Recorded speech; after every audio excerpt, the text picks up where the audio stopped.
اینجا بندر درگز بچه ها.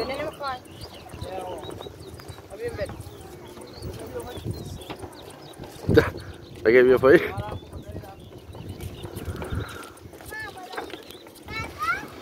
بندر درگز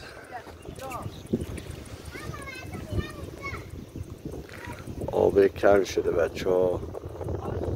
یک زمانی بود تا اینا همه آب داشت.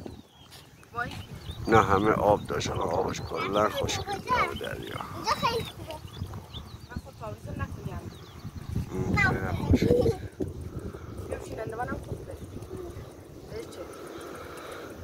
درگز، بنده درگز میریم بنده ترکمن. اینجا انشالله براتون میذارم فیلماشو. بابام کجا رفتن؟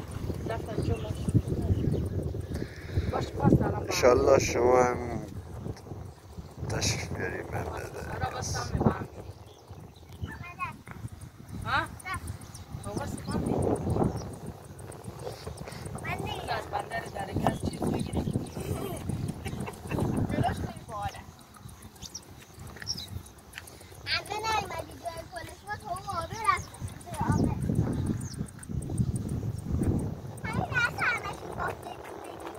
اینجا هم یکم بازار روز بنده درگز،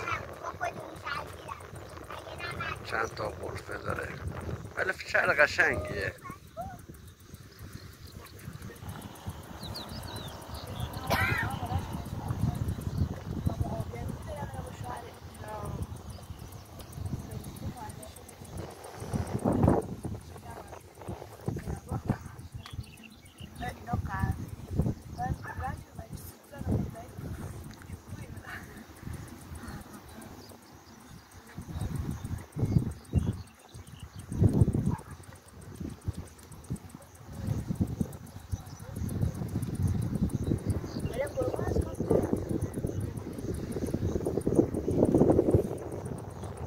بشا برم که زهرا بشا سرویس دارم.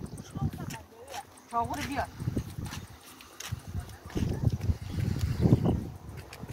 دارم بیام. بریم.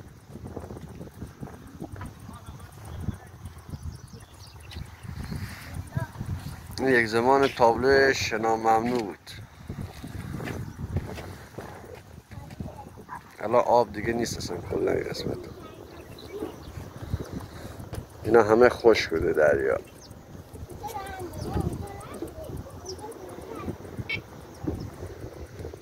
خدا نگهدار.